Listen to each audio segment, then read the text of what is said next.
합시다. 빰빰 빰빰 빰빰 빰빰 단체 녹음이야?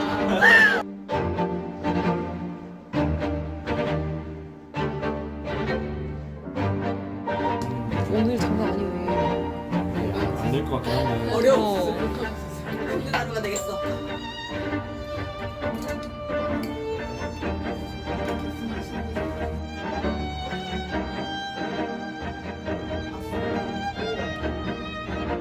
진짜 수상해.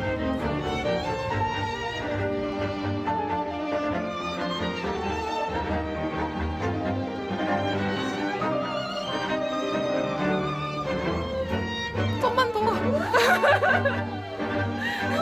나온다. 딜리버리가 아니고. 와. 박수 먹여.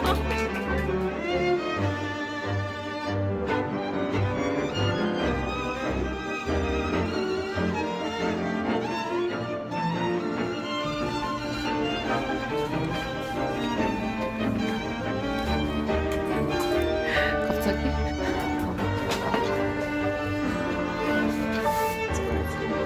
요리할 때는 이름 뭘로 하지? 아이고.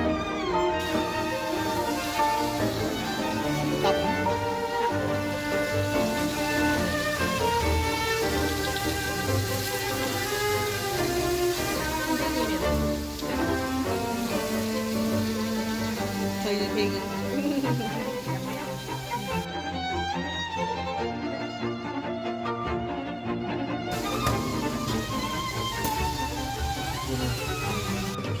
오, 수고 좀 없어?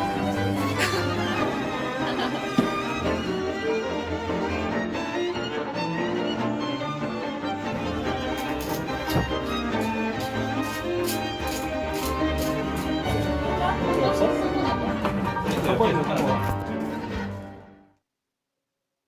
네, 이번 시간 그 와인 스터디 레벨 2 다섯 번째 시간입니다. 오늘은 보르도 품종에 대해서 좀 공부를 해보고 보르도에서 어떤 등급 체계를 가지고 있고 블렌딩은 어떻게 쓰는지 그리고 이 품종들이 전 세계로 퍼지면서 신대륙에서는 또 어떻게 재배가 되고 있는지 그런 것에 대해서 공부를 해보도록 하겠습니다. 자, 먼저 첫 장 보시면 제가 보르도 블렌드라고 써놨습니다. 보르도에서 좀 가장 많이 쓰는 품종 세 가지라 그러면 까베네 소비뇽, 메를로, 까베네 프랑 이렇게 세 가지 품종을 볼 수 있겠습니다. 이 세 가지의 간단한 좀 이미지를 가져가시면 되게 좋을 텐데 일단 까베네 소비뇽이 좀 가장 강하고 무거운 특징을 가지고 있습니다. 우리 처음에 그 품종을 공부하는 방법에서 봤을 때 어떤 품종의 특히 레드 품종의 과실 느낌이 좀 검은 과일 느낌인지 붉은 과일 느낌인지 이걸 알아두면 좋다고 말씀드렸죠.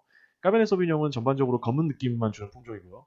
이걸 알아두시면 좀 편할 것 같고 이 메를로 같은 경우에는 이제 까베네 소비뇽보다는 조금 더 우아하고 섬세한 특징을 주고요. 검붉은 느낌을 줍니다. 그러니까 검은 과실 느낌이 날 수도 있고 붉은 과실 느낌이 날 수도 있는 거죠. 다음으로 까베네 프랑 같은 경우에는 이 세 개 중에서는 좀 가장 가벼운 느낌을 주고 그리고 좀 붉은 과실 느낌 위주로 나는 경향이 있습니다. 그래서 이 품종이 그 어느 지역에서 재배되냐 보시면은 보르도가 프랑스의 어느 지역에 있죠? 네, 남서쪽에 있죠. 우리 저번 시간에 했던 부르고뉴는 동쪽에 있습니다. 그래서 부르고뉴가 어디냐, 보르도가 어디냐라고 물었을 때 프랑스의 어디 쪽에 있는지를 짚을 수 있으셔야 되겠습니다. 이 지도는 보르도의 이제 세부 지역들을 보여드린 건데 큰 강이 보이실 텐데 이 강이 지롱드 강입니다. 이 지롱드 강 이름은 되게 중요하기 때문에 하나 알아두시면 좋을 거고요. 이 지롱드 강을 기준으로 오른쪽과 왼쪽으로 구분하게 됩니다. 서쪽이 그래서 보르도 좌안, 이 동쪽이 보르도 우안이고요. 이 좌안의 이름들을 보시면은 이 메독 그리고 그압 그리고 오른쪽 우안에 보시면은 보르도 꽃 그리고 생테밀리옹 뽕홀 이렇게 지역이 나눠진 것을 볼 수가 있습니다. 그리고 이 지롱드 강이 이제 두 갈래로 갈라지는데 지도 오른쪽에 보시면 도르도뉴 강과 가론 강이 있습니다. 그래서 그 사이 지역에 이제 이름이 뭐라고 나와 있냐면 엉트그드메르라고 나와 있습니다. 이 엉트드메르는 아래 나와 있듯이 between the river라는 뜻이고요. 엉트가 엔터랑 똑같은 뜻이고 두 하면 둘, 듀스랑 스펠링이 똑같죠. 그리고 메르 하면은 강이라는 뜻이겠습니다. 그래서 두 강 지류 사이에 있다 그래서 엉트드메르라고 하고요. 이번 시간은 레드 품종만 다루는 시간이기 때문에 이 지역에 대해서 다룰 일은 거의 없겠습니다. 나중에 화이트 할 때 나올 수도 있으니까 네, 이 특이한 이름 하나 기억해 두시면 좋을 것 같고요. 자, 그럼 다음으로 넘어가서 이 좌안과 우안을 왜 나누냐? 이 좌안과 우안의 지리적 특성이 달라서 블렌딩의 특징이 다르기 때문입니다. 지리적 특징 같은 경우에는 뒷파트에서 다시 얘기를 할 거고요. 지금 알아두셔야 될 내용은 저항 같은 경우에는 까베네 소비뇽이 메인이다. 우한 같은 경우에는 멜로가 메인이다. 이걸 알아두시고 가시면 좋을 것 같습니다. 파란 글씨 처리 안 해놓은 뿌띠베그도하고 말백 이 두 품종이 있죠. 이 두 품종 역시 보르도 품종에 해당하고 저한 블렌딩에서 소량만 쓰이게 됩니다. 그래서 이 뿌띠베그도 같은 경우에는 우리가 아예 레벨 2 과정에서 다루지 않을 거고요. 이 말백 같은 경우에는 다음 시간에 다루게 될 것입니다. 까베네 소비뇽보다 메를로가 조금 더 섬세한 품종이라고 했죠. 그래서 까베네 소비뇽을 메인으로 쓰는 저한은 상대적으로 좀 강건한 와인을 만든다. 메를로를 메인으로 쓰는 우한 같은 경우에는 좀 섬세한 그런 특징을 가진다. 그래서 약간 바디감이나 그런 강도 차이가 있다. 이렇게 알아두시면 좋을 것 같습니다. 이제 신대륙 같은 경우에는 이 품종을 가져다가 보르도와 비슷한 좀 블렌딩을 만들기도 하고요. 아니면 단일 품종으로 생산하는 경우도 굉장히 잦습니다. 보르도 같은 경우에는 단일 품종으로 만드는 경우가 거의 없다고 보시면 됩니다. 네, 3페이지부터는 본격적인 품종 스터디입니다. 처음으로 까베네 프랑이 나와 있는데 이 까베네 프랑 같은 경우에는 보시면 중간 탄닌 높은 산도 그리고 피라진 향이 있다 이렇게 나와 있고요. 그리고 붉은 과일 풍미를 가지고 있다라고 되어 있습니다. 자, 이 피라진 밑에 이제 같은 색깔 글씨를 보시면 제가 피망이라고 적어놨어요. 까베르네가 들어가는 그런 이름들이나 기타 이 보르도 품종들에서 좀 공통적으로 느껴지는 향이라고 볼 수 있는데 피망 같은 향이 좀 가장 잘 와닿는 설명이기 때문에 제가 피망이라고 적어놨고요. 이 피라진 같은 경우에는 열을 받아서 좀 분해가 되게 되면 그 민트 향으로 발전되는 경향이 있고요. 혹은 뭐 유칼립투스 이런 허브 계통의 향으로 발전이 되고요. 이런 특징이 뭐 메를로도 마찬가지, 까베네 소비뇽도 마찬가지 이 보르도 품종에서 전반적으로 느껴진다. 이렇게 생각하시면 되겠습니다. 이 붉은 과일 풍미는 약간 딸기 향, 산딸기 향 이런 향이라고 얘기가 되어 있는데 너무 이 향에 갇혀있지 마시고 뭐 크랜베리나 뭐 이런 다른 빨간베리 향으로도 느껴질 수 있다라는 거 참조해 주시면 좋을 것 같고요. 자, 그리고 기후 중요하죠.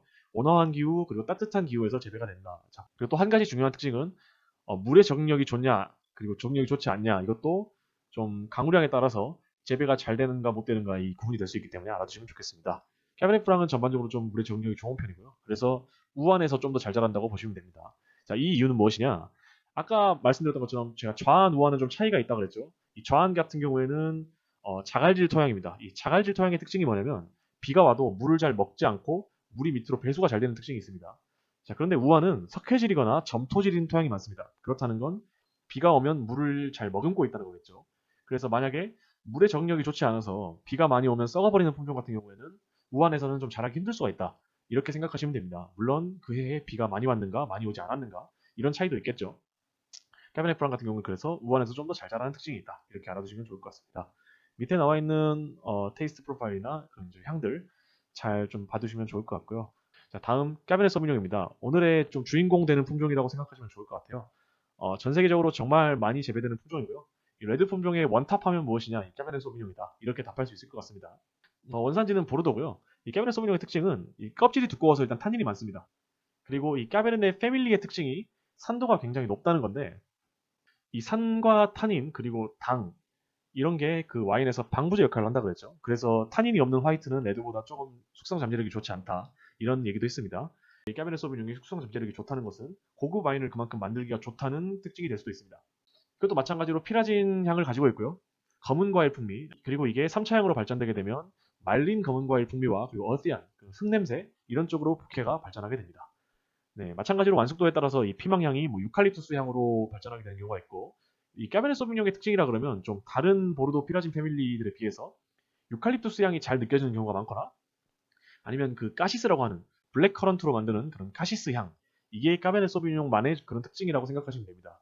이 풍미 같은 경우에는 블라인드 테이스팅 하셨을 때 까베네 소비뇽을 잡아낼 수 있는 하나의 좋은 근거가 되기 때문에 꼭 알아놓으시고 나중에 까베네 소비뇽을 드실 기회가 더 있으시다면 이 풍미를 잡는 쪽으로 연습을 많이 해보시면 좋을 것 같습니다. 네. 자, 다음으로 기후는 어떤 기후에서 잘 자라느냐? 네, 온화한 기후와 따뜻한 기후에서 잘 자라는데 따뜻한 기후에서 좀 더 우세하다 이렇게 알고 계시면 될 것 같아요. 그만큼이나 이제 완숙에 좀 열도 많이 필요하고 시간도 많이 필요하고 그리고 무엇보다 물을 싫어하는 품종입니다.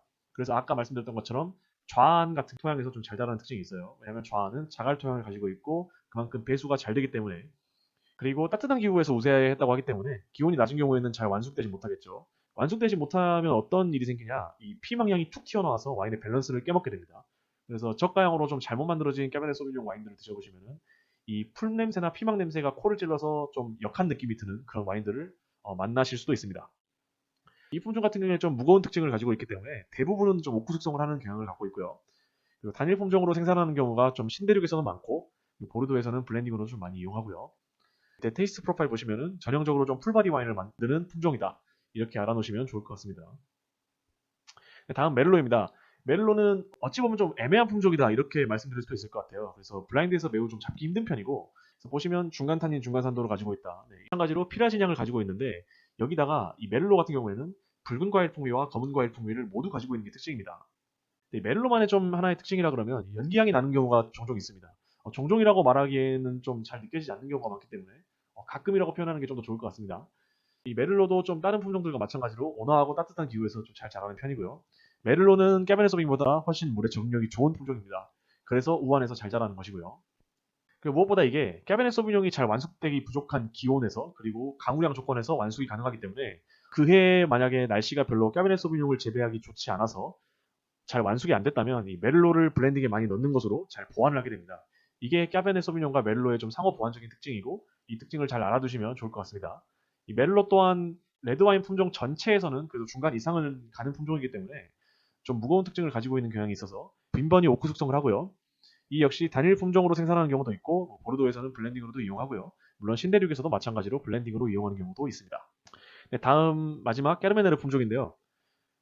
이 까르메네르 품종 같은 경우에는 굉장히 좀 특이한 스토리를 가지고 있는 품종입니다. 일단 품종의 특성 먼저 얘기하고 그 스토리에 대해서 좀 말씀을 드릴 건데, 까르메네르는 메를로와 좀 굉장히 비슷합니다. 한 가지 좀 다른 점이 있다면, 온화한 기후에서는 좀 잘 자라나지 못하고 얘는 훨씬 더 많은 열이 필요하다. 즉 따뜻한 기후에서만 잘 성장한다. 이런 특징이 있습니다. 이건 약간 까베네 소비뇽과 비슷하죠. 완숙에 긴 생장기가 필요하고 일조량도 좀 많이 필요하다. 근데 이 조건을 좀 잘 갖고 있는 게 칠레입니다. 그래서 칠레에서만 거의 재배되는 요즘 품종이고, 물론 이건 다른 이유가 있습니다만 이 역시 뒤에서 말씀을 드리겠습니다. 네, 역시 좀 묵직한 느낌을 가져다주는 경향이 있기 때문에 오크 숙성이 좀 빈번하고 단일 품종 생산이 좀 많은 편이고요. 보르도 품종과 섞어서 블렌딩에 이용하는 경우도 있습니다. 이 전부 다 칠레 얘기고요. 자, 그럼 그 비화에 대해서 좀 알려드릴게요. 이게 원래는 보르도 품종이었는데 모종의 이유로 지금은 칠레에서만 재배되는 품종이다. 그 1994년까지 칠레에서 멜로로 잘못 알려졌던 품종입니다. 아까 제가 멜로랑 좀 비슷한 게 많다 그랬죠. 제가 이파리 사진도 붙여놨는데 뭐 생김새도 거의 비슷하게 생겼다고 합니다. 이런 식으로. 근데 이제 1994년에 오 교수가 이 두 품종이 다르다, 유전적으로 다르다를 밝혀내고, 98년부터는 공식적으로 다른 품종임이 인정이 돼서 까르메네르 이름을 다시 부여받게 됐습니다. 근데 이게 왜 보르도에서 사라지게 됐느냐? 밑에 제가 필록세라 얘기를 적어놨는데, 이 필록세라가 오른쪽 밑에 사진 보시면 좀 송이송이처럼 붙어있는 게 있죠. 이게 꽃송이 같은 게 아니고 그 진딧물입니다. 녹색 진딧물인데, 이 진딧물이 좀 포도를 굉장히 잘 먹는 진딧물입니다. 그래서 포도 이파리를 갉아먹게 되면 독소를 뿜어가지고 포도 열매를 맺지 못하게 만듭니다. 근데 이게 그 1860년대에 미국에서 프랑스에 넘어갔다가 프랑스 전역을 강타하고 넘어서 유럽 전역을 이 필록세라가 강타를 하게 됩니다. 그래서 이 시대의 유럽의 포도나무의 씨가 마르게 됩니다. 프랑스 포도원의 4분의 3을 전체를 파괴했다고 하는데 이 위력을 좀 짐작해 볼 만합니다. 그래서 이 필록세라가 좀 주류의 역사에 판도를 바꿔놓게 됩니다. 이것 때문에 와인도 생산이 안 되고 브랜디도 생산이 안 되니까 위스키가 이제 떡상을 하게 됩니다. 그래서 이때부터 위스키 판매량이 좀 급등을 하게 되고요. 자, 근데 이 1860년이 되기 이전 1850년대에 이미 알고 보니까 그 까르메네르 품종이 보르도에서 칠레로 넘어갔던 거죠. 그때는 그게 까르메네르인지 모르고 있었다가 이제 나중에 이렇게 발견이 된 것입니다. 까르메네르의 이 비화 자체도 좀 재밌는 내용이긴 하지만 이 필록세라라는 내용은 주류 업계에서 굉장히 좀 빅 이벤트에 해당한 재앙과 같은 사건이었기 때문에 알아두시면 좋을 것 같습니다. 네, 그 다음 장 8페이지에서 제가 이 그린노트에 대해서 말씀을 드릴 건데, 앞에서부터 제가 계속 이 피라진이라는 물질이 피망과 같은 향을 낸다, 이게 보르도 품종에서 일반적인 특징이 된다, 이런 말씀을 드렸습니다. 이렇게 생긴 게 피라진인데 실제로는 피라진 계열이라 그러지만 메톡시 아이소부틸피라진입니다. 이 물질이 바로 이 피망향을 내는 주범이고요. 피라진향 같은 경우에는 이 그림에서 나와 있는 소비뇽 블랑, 까베네 소비뇽, 메를로, 까베네 말백, 까베네 프랑, 이렇게 6가지 품종 정도가 피라진향을 보인다, 이렇게 알려져 있는데, 물론 이 피라진이 오른쪽 그림의 벨페퍼, 이 피망향만 내진 않습니다. 피망향 같기도 하고 풀향 같기도 하고 때로는 엘더플라워 같기도 한데, 이 엘더플라워는 흰 꽃향인데 약간 풀 느낌이 나는 그런 느낌으로 상상하시면 좋을 것 같습니다. 그리고 완두콩 느낌이 나기도 하고요.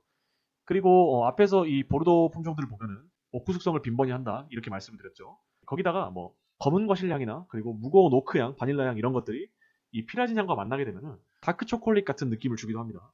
이 특징은 그리고 품종마다도 조금씩 차이가 있는데, 일단 까베르네나 소비뇽 붙은 애들이 좀 강한 경향이 있습니다. 그리고 이 가게의 조상이 되는 이 까베네 프랑에서 좀 가장 강한 특징이 있는데, 이 까베네 소비뇽 같은 경우에는 이 두 가지 품종의 이름을 따왔죠. 까베네 프랑의 까베네와 그리고 소비뇽 블랑의 소비뇽. 사실 까르메네르도 뭐 그로스 까베르네와의 뭐 교배종, 뭐 메를로는 지금은 멸종된 품종과의 교배종, 뭐 이런 식으로 거의 까베네 프랑에서 탄생됐다고 보시면 됩니다. 그래서 이런 유전적인 피라진 향을 가지고 있는 것이죠. 물론 이런 가계도에서 항상 모든 특징이 자손 품종의 공유가 될 거라고 생각하시면 착각을 하실 수가 있습니다. 왜냐면 우리 까베네 프랑을 처음 배울 때 붉은 느낌이 나는 품종이라고 배우셨죠. 심지어 그 소비뇽 블랑 같은 경우에는 청포도 품종이죠. 약간 가벼운 느낌의 품종과 그리고 청포도 품종이 만났더니 까베네 소비뇽이라는 풀바디를 자랑하는 품종이 나왔습니다. 그래서 무조건 풀바디 만나야 풀바디가 되겠구나. 뭐 이런 식으로 생각하시면 좀 곤란합니다. 다음 9페이지 보시면은 본격적으로 보르도에 대한 내용을 보실 건데 그 앞에서 좀 간단히 넘어갔던 이 보르도 블렌딩 그리고 블렌딩 자체에 대한 내용에 대해서 좀 알아가겠습니다. 보르도 블렌딩은 아까 말씀드렸던 것처럼 크게 5가지 품종이 이용이 되는데요. 블렌딩을 도대체 왜 하느냐라고 말씀을 드리면 아까 까베네 소비뇽과 메를로 사이의 그런 상호 보완적인 관계에서 말씀드렸다시피 그 해 기후에 따라서 더 잘 자라는 것을 더 많이 넣는 이런 식으로 보완을 하는 것도 있겠지만 여기 5가지 품종을 보시면 어떤 품종은 초반에서 맛이 나고 짧게 사라지는데 어떤 품종은 뒤에까지 길게 좀 늘어지는 경향이 있습니다. 그래서 너무 앞에서 사라지거나 우리가 입에 넣었을 때 어느 시점에서 맛이 텅 비는 그런 경험을 좀 하지 않도록 와인이 꽉 차도록 만드는 그런 역할을 이 블렌딩을 통해서 할 수 있는 것입니다. 네, 다음 10페이지 본격적으로 보르도의 지도가 나옵니다. 아까 앞에서 나왔던 것보다 훨씬 더 상세한 지도인데 우리 아까 봤던 메독 나오고 그라브 나오고 그리고 리브르네라는 곳이 있는데 이 리브르네 잘 찾아보시면 생떼밀리온과 그리고 뽀무로를 보실 수 있습니다. 우리 나머지 세세한 지역은 잘 보지 않고요. 프랑스의 일반적인 등급 체계를 다시 떠올리면서 지역을 공부를 해볼게요. 자, 우리 프랑스의 등급 체계에 대해서 공부를 할 때 AOC를 배웠죠. AOC는 EU에서 PDO와 같은 것이라고 보시면 되겠습니다. 근데 이 AOC 중에서도 더 좁은 지역을 보호할수록 더 상급의 와인이다. 이런 얘기를 한 적이 있습니다. 그래서 AOC에서 가장 낮은 등급은 이 레지오날입니다. 레지오날이라고 하면 뭐 론, 보르도, 부르고뉴, 샹파뉴, 알자스 이런 것들이 레지오날입니다. 이 보르도의 레지오날 같은 경우에는 당연히 보르도겠죠.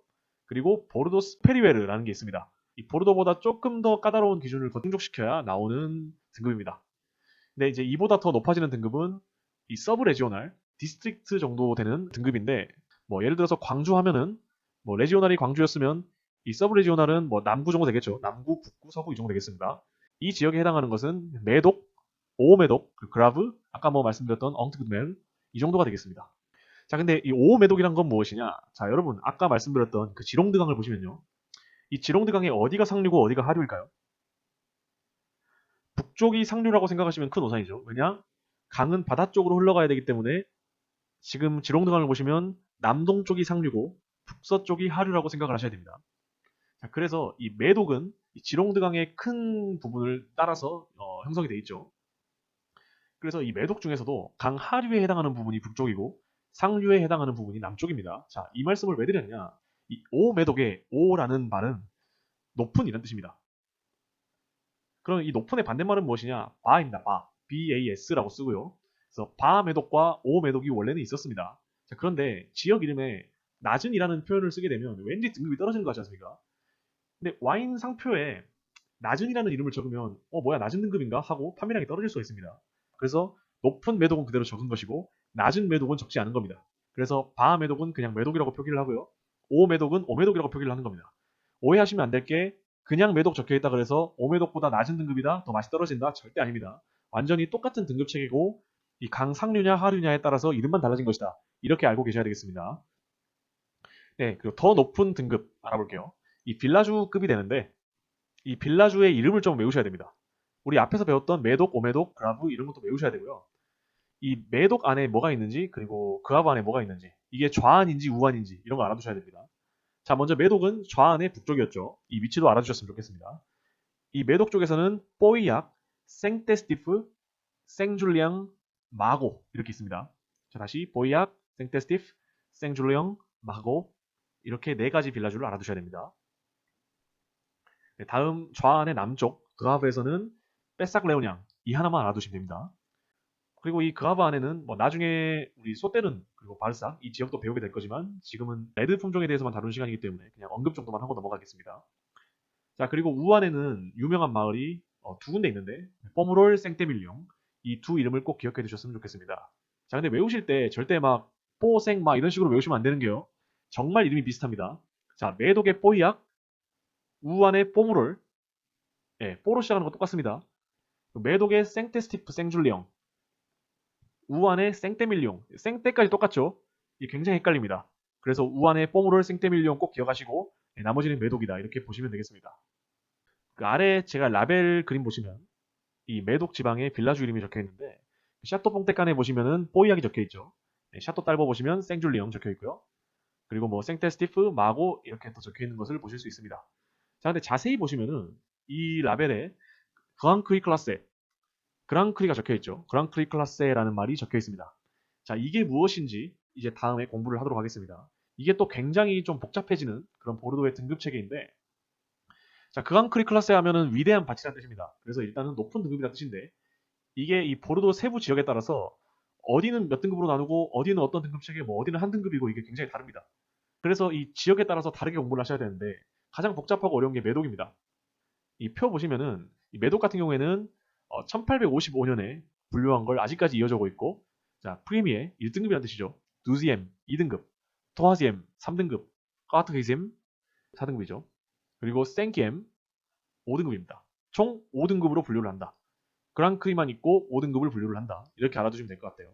자, 그리고 그랑크리에 해당하지 않는 것 중에 크루이 부르주아, 크이 부르주아, 그리고 크이 아티슨 이렇게 두 가지가 있습니다. 다음으로 좌한 남쪽에 있던 그하브는 그냥 한 등급밖에 없습니다. 그랑크리 클래스 하나. 그리고 우안의 뽀무롤 같은 경우에는 아예 등급체가 없고요. 생떼밀리옹은 이 프리미의 그랑크리 클래스와 그랑크리 클래스, 이 특등급과 그냥 그랑크리 클래스가 있다. 이 정도로 먼저 알고 시작하겠습니다. 자, 제일 먼저 이 매독계 등급 체계입니다. 매독 아까 1855년 나왔죠. 자, 이게 1855년이 어떤 해냐면 세계 만국 박람회가 열렸던 시기입니다. 1회는 영국에서 열렸고요. 2회는 프랑스 파리에서 열렸습니다. 그 1회 같은 경우에는 영국에서는 좀 주류를 출품하지 않았는데 파리에서는 와인을 꼭 출품을 해야겠다 이렇게 생각을 했습니다. 그래서 나폴레옹 3세가 이 칙령을 보내가지고 이 보르도의 그 네고시앙이나 그 영주들과 협의를 해서 제일 잘 나가는 와인 60개를 뽑아봐라 이렇게 얘기를 했습니다. 근데 보시면 심사기간이 굉장히 짧았죠. 한 2, 3주 정도 되는데 그래서 아직까지도 좀 논란이 많습니다. 이게 지금까지 유지된 명분이 있는 거냐, 그 사이에 발전한 와이너리는 어떻게 하라는 거냐, 뭐 이런 논란이 많습니다만 1855년에 레드 분류와 화이트 분류가 있었는데 화이트는 아까 언급하고 넘어갔던 그 소테른 바르사 이 지역에 대한 얘기고 이것은 이번 시간 다루지 않고요. 레드 같은 경우에는 총 61곳이 제정되어 있습니다. 처음에는 60곳이라 그랬죠. 제가 5등급으로 60곳을 제정을 했는데 마지막에 이 샤또 깡트메르라는 샤또에서 우리 와인 뛰어난데 심사 좀 꼭 해주세요 라고 정부를 향해서 강한 어필을 해서 결국 심사를 해가지고 실제로 뭐 맛도 괜찮아서 5등급에 나중에 편입이 됐습니다. 그래서 61개의 크리가 지금 이 그랑크리 클래스에 들어가 있습니다. 이 1855년 이후로 단 한 번도 변경된 사례가 없다가 1974년에 딱 한 번 있게 됩니다. 이 지금은 1등급에 랭크가 되어 있는 이 샤또 무통로칠드가 아니 우리 위대한 샤또가 도대체 왜 2등급이냐 라고 계속 어필을 했습니다. 그래서 결국 이 샤또 무통로칠드만 1등급으로 승격이 되고 그 외에는 전혀 변경 사례가 없다. 이것 알아두시면 좋겠습니다. 자, 이제 5대 샤또라는 말이 나오는데 매독의 그랑크리 1등급에 해당하는 이 샤또들은 전 세계적으로 아주 유명한 와인입니다. 자, 샤또 오브리옹, 샤또 라피트로실드, 샤또 라뚜르, 샤또 무통로칠드, 샤또 마고 이렇게 5개의 와이너리 이름은 알아두시면 좋을 것 같고요. 자, 하나 특이한 게 이 중에 샤또 오브리옹은 이 61곳 중 유일하게 매독에 들어가지 않습니다. 매독에 들어가지 않지만 뛰어난 품질을 인정받아서 1855년에 분류에 들어간 곳이고요. 이 오브리옹은 그라브 빌라주에 안에 들어가 있는 샤또입니다. 뭐 그 외에 2등급, 3등급, 4등급, 5등급 와이너리의 이름들을 제가 적어놨지만 뭐 크게 이름을 기억할 필요는 없고 마셔봤던 와인의 이름이 있다면 한 번쯤 찾아보는 건 재밌을 것 같습니다. 다음은 크리 부르주아입니다. 크리 부르주아 같은 경우에는 5등급 체계랑은 전혀 관련이 없고요. 이 분류에 없는데 품질이 향상되었으면 뭐 인정을 받지 못했겠죠. 그래서 인정받기 위해서 그 외에 품질이 좋은 생산자들끼리 자체적으로 모여서 제안한 등급입니다. 이 등급도 정식적으로 인정받기 위해서 뭐 2차례 내부 경연이 있었고요. 결국 2003년에 갱신이 되면서 프랑스 정부 자체에서 공식 순위가 됩니다. 이 크리 부르주아 같은 경우에는 익셉시오널과 수페리웨르 그리고 그냥 크리 부르주아 이렇게 3등급으로 분류가 되는데 이 중에 이 익셉시오넬에 해당하는 와인 같은 경우에는 거의 그랑크리과 동급으로 인정받고 있습니다. 자, 다음 그라브입니다. 이 그라브부터는 상대적으로 좀 간단합니다. 그라브 같은 경우에는 그랑크리 클래스에 딱 하나밖에 없습니다. 이 중에 좀 유의 깊게 보셔야 되는 거는 오브리옹만 보시면 됩니다. 오브리옹은 아까 매독의 등급 분류에도 1등급으로 들어가 있었죠. 네, 다음은 생떼밀룡입니다. 생떼밀룡은 조금 더 복잡한데 우리 부르고뉴 할 때는 그랑크리 아래에 프리미에 크리가 있었죠. 자, 근데 생떼밀리온 같은 경우에는 그랑크리 위에 프리미에 그랑크리가 있습니다. 이 프리미에 그랑크리 같은 경우에는 A와 B로 나눠지고요. 그 밑에 그냥 그랑크리 클라세가 있고 그 밑에는 클라세도 없는 그냥 그랑크리가 있습니다. 자, 이거 조심하셔야 됩니다.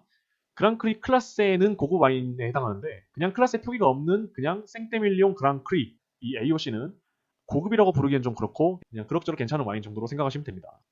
이 중에서도 프리미의 그랑크리 클래스 A에 해당하는 와인은 앞에 나왔던 오데샤또와 동급인 이 천상계 와인으로 분류가 됩니다. 뭐 거의 100만 원이 넘죠, 일반적으로. 자, 근데 이 생떼밀리옹 등급체계 같은 경우에는 한 가지 큰 특징이 10년마다 재심사를 하는 등급이라는 것입니다.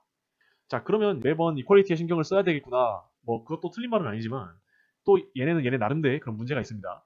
뭐 심사 기준이 적합하지 못했다. 뭐 이런 논란은 항상 있고요. 빈티지마다 와인이 다른데 이걸 어떻게 평가를 하겠느냐. 뭐 이런 얘기도 있고요. 자, 이게 등급 분류가 어떻게 됐냐면 초기에 A에는 자, 샤또 오존, 샤또 슈발블랑 이름 정도 기억했으면 좋겠습니다. 오존과 슈발블랑이 있었습니다. 이게 10년 주기로 계속 등급이 개편이 되다가 12년에 앙젤리스와 파비가 들어오게 됩니다. 이 샤또 오존과 샤또 슈발블랑은 2022년에 7차 등급 개정을 해야 되는데 2021년부터 자료를 제출하지 않고 등급 거부를 하고 있습니다. 이어서 비교적 최근에 합류한 샤또 앙젤리스도 2022년부터 등급에 빠지겠다는 선언을 한 상태입니다. 그래서 결국 2022년에 마지막으로 남은 것은 샤또 팝이 하나입니다. 근데 이 둘이 왜 나갔느냐? 요즘에 이 생떼밀리옹 등급 체계가 너무 마케팅에 의존한다는 그런 얘기가 있어서입니다. 우리는 역사 깊고 퀄리티 높은 와인을 생산하는 곳이어서 와인 자체의 테이스팅 결과로만 평가를 받고 싶은데 왜 마케팅을 이렇게 많이 반영을 하느냐? 이런 불만을 갖고 이 가장 유명한 와이너리들이 탈퇴를 한 것입니다. 그래서 굉장히 논란이 되고 있습니다. 자, 마지막으로 뽀무롤인데 뽀무롤은 제가 앞에서 별다른 등급 체계가 없다고 말씀드렸죠. 근데 이 뽀무롤이라는 이름 자체만으로 굉장히 보기가 힘듭니다. 아까 그 지도를 다시 보시면 알게 되시겠지만 굉장히 면적이 작습니다. 그 중에서도 포도를 재배하는 면적이 매우 적기 때문에 이 뽀무롤 자체만 있어도 좀 희소한 특징이 있습니다. 이 뽀무롤에서도 뭐 오데샤또나 아까 말했던 그런 천상계급 와인에 해당하는 그 와인들이 있는데 이것도 이름은 기억하시면 좋을 것 같습니다. 샤또 르팽, 샤또 페트리스 이렇게 두 가지가 있습니다. 네, 이 정도로 보르도 내용은 끝났고 다음으로 프랑스 큰 지도 보시면은 루아르밸리라는 꽤 넓은 지역이 있습니다. 특이하게도 캐베네 프랑을 단일로 생산하는 곳이 있어서 잠깐 소개를 하려고 합니다. 미들루아르를 보시면 이 아래 그림은 미들루아르를 좀 확대해 놓은 건데 쉬농, 사미르 샹피니 이 지역을 찾아보실 수 있습니다. 이 지역은 캐베네 프랑 단일 품종으로 와인을 생산하는 곳이라서 잠깐 소개를 하고 넘어가겠습니다. 다음 미국입니다. 미국 굉장히 좀 많은 품종을 재배하고 생산량도 요즘 많아지고 있는 곳인데 이 중에서 캐베네 소비뇽이 좀 굉장히 유명합니다. 그 중에서도 이 캘리포니아의 특징을 보면은 일단 위도가 낮죠. 그리고 해안가입니다. 여기의 특징은 일조량이 굉장히 높습니다. 일조량이 높고 기후가 덥다 보니까 와인이 전반적으로 잘 익는다. 이 특징을 기억하시면 좋을 것 같습니다. 보르도보다는 좀 섬세한 느낌보다는 강렬하고 이 과실미가 빡 들어오는 그런 느낌. 그리고 오크를 매우 적극적으로 심지어 공격적으로까지 사용하는 곳입니다. 그래서 오크 향이 좀 강하다 이런 특징이 있을 수 있겠고 만약에 이 캘리포니아에서 구매하시는 와인이 가격이 싸다면 오크 통보다는 오크 판이나 그 칩 가루 등의 저렴한 오크 재료를 이용하는 경우가 많다. 이런 걸 염두에 두시고 드시면 좋을 것 같습니다. 아주 더운 곳이지만 그나마 좀 해안가에서 와인이 많이 재배되는 경우는 이 해풍이 불어오면 조금 완충시킬 수 있는 그런 게 있기 때문입니다. 이 중에서도 좀 유명한 산지를 보시면은 이 오른쪽 지도 28번과 26번을 찾아보세요. 28번은 나파밸리, 26번은 소노마밸리입니다. 둘 다 보르도 품종을 메인으로 재배하고요. 나파밸리 같은 경우에는 굉장히 따뜻하고 높은 일조량 그리고 생장기가 길다 이런 특징이 있습니다. 이 나파밸리에서 아주 품질이 좋아서 인기를 크게 최근에 얻어가지고 가격이 폭등한 그런 와인들을 특별히 컬트 와인이라고 부르는데 우리가 뭐 컬트적인 인기를 얻었다 이런 말들을 많이 쓰죠. 당초에는 캡소비뇽 100% 와인들이 많았지만 최근에는 이 컬트 와인이라고 불리는 와인들도 품종이 매우 다양화되었습니다. 이 컬트 와인의 좀 효시로 부를 수 있는 와인은 이 미국의 로버트 몬다비라는 제조자와 그리고 아까 그랑크리 1등급에서 나왔던 샤또 무통 로칠드에서 협업을 해서 나온 오퍼스 원이라는 와인이 이 컬트 와인의 효시로 여겨지고 있습니다. 소노마밸리에서도 좀 적어놨는데 메를로 같은 경우에는 붉은 느낌, 검은 느낌이 다 있다 그랬죠. 근데 아무래도 좀 완숙도가 높은 곳이다 보니까 메를로를 재배하는 경우에 다크플럼이나 기타 좀 다른 그런 검은 과실 느낌 그리고 잘 만든 와인의 경우에는 이 탄닌 질감을 잘 다듬어서 만드는 특징이 있습니다. 네, 다음은 칠레입니다. 이 칠레 같은 경우에는 좀 특징이 대부분의 와인 생산량이 센트럴밸리에 있다는 겁니다. 그래서 이 센트럴밸리 중에서도 오늘 볼 곳은 마이포밸리와 콜차고아밸리인데, 이 칠레는 전반적으로 까베네 소비뇽을 제일 많이 생산하고요. 그 다음에 메를로, 그리고 아까 칠레 특산품이 됐다고 말한 까르메네르, 이렇게 생각하시면 되겠습니다. 아까 따뜻하고 일조량이 높아서 까르메네르를 생산하기에 아주 좋은 조건이라고 말씀을 드렸죠. 네, 그리고 이 마이포밸리와 콜차고아밸리의 좋은 점이 이 안데스산을 끼고 있어서 구릉지대가 있고요. 산맥은 밑으로 내려오면 이 해안 쪽은 평평하고 비옥한 부지가 있습니다. 그래서 다양한 기후 조건을 가진 부지가 있기 때문에 다양한 옵션 선택이 가능하다는 게 특징입니다. 그리고 칠레 까베네 소비뇽은 서양 모가 캐릭터가 있다. 퀸스 캐릭터를 특징으로 한다는 게 나와 있는데, 사실 이 서양 모가가 이 한국의 모가랑은 또 향이 좀 다르기 때문에 우리가 좀 짧은 연습으로는 잡기 힘든 경향이 있습니다만, 이것은 좀 더 많은 경험을 해봐야 될 문제겠죠. 네, 다음으로 호주입니다. 호주 같은 경우에는 남반구에 위치를 하고 있죠. 그래서 위도가 낮아질수록 더 서늘해진다. 이거 알아두시면 좋을 것 같고요. 그래서 오늘은 이 웨스트 오스트레일리아 그리고 사우스 오스트레일리아 이렇게 두 곳을 볼 텐데, 이 서호주의 마가렛 리버와 그리고 남호주의 쿠나와라를 보실 겁니다. 둘 다 까베네 소비뇽의 좀 명가에 해당하는데, 이 마가렛 리버가 좀 더 북쪽에 있죠. 이 마가렛 리버 같은 경우에는 좀 따뜻한 기후인 와중에 겨울비가 많이 내리고 그리고 미풍이 좀 많이 불어서 완충 효과를 좀 내는 곳입니다. 해안이라 아무래도 좀 그렇겠죠. 그래도 따뜻한 기후다 보니까 좀 잘 익은 그런 검은 과일 풍미를 낸다는 게 특징이고, 까베네 소비뇽 단독 또는 좀 블렌딩으로도 생산을 합니다. 그리고 남호주의 쿠나와라를 좀 주목하시면 좋을 것 같습니다. 이 쿠나와라는 마가렛 리버보다는 다소 온화한 그런 기후를 가지고 있고요. 거기다가 남쪽에서 미풍이 불어서 좀 완충 효과도 있습니다. 그래서 너무 강하진 않은 그런 고품질의 섬세한 까베네 소비뇽 산지이고요. 이 쿠나와라 까베네 소비뇽 같은 경우에는 카시스 향이 두드러지는 것도 좋은데, 이 유칼립투스 향을 좀 가장 잘 느낄 수 있는 산지가 아닌가 이렇게 생각합니다. 그래서 쿠나와라의 캡을 드실 기회가 생긴다면 이 유칼립투스 향을 찾아보시는 것도 좀 재밌는 테이스팅이 될 것 같습니다. 다음은 남아프리카입니다. 이 남아공은 입법, 사법, 행정 3개 수도가 좀 따로 존재를 하는데, 웨스턴 케이프의 이 케이프타운이 이 남아공의 입법 수도에 해당합니다. 이 입법 수도에 해당하는 이 케이프 중에 오늘 보실 곳은 이 스텔렌보시입니다. 웨스턴 케이프의 스텔렌보시는 남아공의 대표 고급 와인 산지가 됐고, 전반적으로 좀 따뜻한 편이기 때문에 과일 맛이 좀 익은 느낌, 그리고 알코올도 높은 그런 느낌이 많습니다. 이 웨스턴 케이프의 하나 특징이라 그러면은 까베네 소비뇽 메를로도 많이 재배를 하는데, 이 남아공의 토착 품종인 피노타지가 있습니다. 다음 시간에 볼 겁니다. 이 피노타지와 이 보르도 품종을 블렌딩하는 것을 케이프 블렌드라고 합니다. 이 웨스턴 케이프만의 특징이 되겠습니다. 네, 마지막으로 이탈리아입니다. 이탈리아 같은 경우에는 사실 원래는 공부가 굉장히 좀 어려운 지역입니다. 왜냐하면 월드와이드 품종이 없습니다. 근데 하나 특이한 게, 원래 토스카나의 와인으로 가장 유명한 것 하면 산지오베세 단일 품종으로 만든 끼안티인데, 여기서 산지오베세만 이용하지 않고 산지오베세의 보르도 품종을 섞는다거나 또는 보르도 품종으로만 만들기도 합니다. 이런 와인은 등급을 높이는 못 받습니다. 왜냐면 제가 이런 말 한 적 있죠. 이 PDO라는 등급은 높은 등급이긴 하지만 항상 좋은 와인을 뜻하진 않는다. 그 지역색을 잘 드러내는가를 뜻하는 것에 더 가깝다. 자, 근데 이탈리아 품종에서 프랑스 품종을 썼으니까 지역색을 잘 드러내지 못한다고 파악을 한 거겠죠. 그래서 IGP급만 받을 수 있었습니다. 그런데 맛이 또 굉장히 좋았습니다. 그래서 유명해진 와인을 슈퍼 투스칸이라고 부릅니다. 이 투스칸에서 나온 슈퍼 와인이다. 그래서 슈퍼 투스칸이고, 이게 71년에 볼게리, 토스카나 볼게리에서 출시된 사시카이아가 사실상 효시로 좀 유명합니다. 이게 원래는 IGP급만 받았었는데 요즘은 슈퍼 투스칸도 토스카나에서 굉장히 유명한 와인이 됐기 때문에 그 입지를 인정받아서 DOC급이 인정되고 있습니다. 자, 근데 슈퍼 투스칸 같은 경우에는 산지오베세의 80%가 아니라 오히려 산지오베세가 이 20% 정도만 들어가는 경우가 굉장히 많습니다. 그래서 사실상 이제 보르도 스타일인데 굉장히 유명해진 와인, 슈퍼 투스칸이라는 이름 기억해 두시면 좋을 것 같습니다. 자, 오늘 보르도 품종에 대한 내용은 여기까지고, 마지막으로 정리 한번 해보겠습니다. 자, 보르도 품종에서 기억해야 될 3가지 품종, 까베네 소비뇽, 메를로, 프랑, 검은 느낌, 붉은 느낌으로 이제 분류해 두시면 좋을 것 같고요. 자, 보르도에서 좌안과 우안에 따라서 좌안은 어떻게 많이 쓰였는지, 우안은 어떻게 많이 쓰였는지, 그리고 어느 쪽이 더 강건한지 정리해 두시면 좋을 것 같고, 그리고 좌안의 빌라주 이름들 기억해 두셔야 된다고 했습니다. 좌안의 메독 안에 포이약, 생테스티프, 생줄리앙, 마고, 우안의 뽀무롤, 생테밀리오, 좌안 남쪽에 그아브, 페상레오냥, 그리고 오메독과 메독, 이 내용도 기억해 두시면 좋고요. 자, 그리고 메독 안에는 5등급이 있었습니다. 그리고 크리 부르주와 크리 아티산이 있었죠. 그라브는 단일 등급, 그랑크리 클래스의 단일 등급, 생테밀리옹은 프리미어 그랑크리 클래스의 AB, 그리고 그랑크리 클래스에, 그리고 클래스가 없는 그랑크리급은 그냥 무난한 와인이었다. 이 정도 기억해 두시면 좋을 것 같고요. 자, 그리고 5대 샤또 이름에서 샤또 오브리옹, 라피드 로칠드, 라뚜르, 무통 로칠드, 그리고 마고 이렇게 있었고요. 그 중에서도 그라브에 있는 와인이 오브리옹이 들어가 있는 게 특징이었죠. 자, 생떼밀리옹에서 유명한 와인은 오존, 슈발블랑, 그리고 앙젤리스, 파비 이 탈퇴 사건들이 있었죠. 그리고 마지막으로 포무롤, 샤또 르팽, 샤또 페트리스 이렇게 두 군데 있었습니다. 그리고 미국에서는 나파밸리가 유명했고 나파밸리에서 컬트 와인이 있었죠. 캘리포니아는 전반적으로 좀 찐득하고 과실미 강하고 오크향 강한 와인을 만드는 느낌. 자, 그리고 칠레는 까르메네르가 거의 유일하게 재배되는 곳이었죠.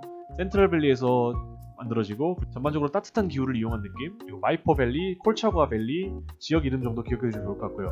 그리고 호주 마가렛 리버 쿠나와라 기억해 두시면 좋을 것 같고요. 남아공의 스텔렌보시, 그 중에서도 케이프 블렌드에 대해서 알아두시면 좋겠습니다.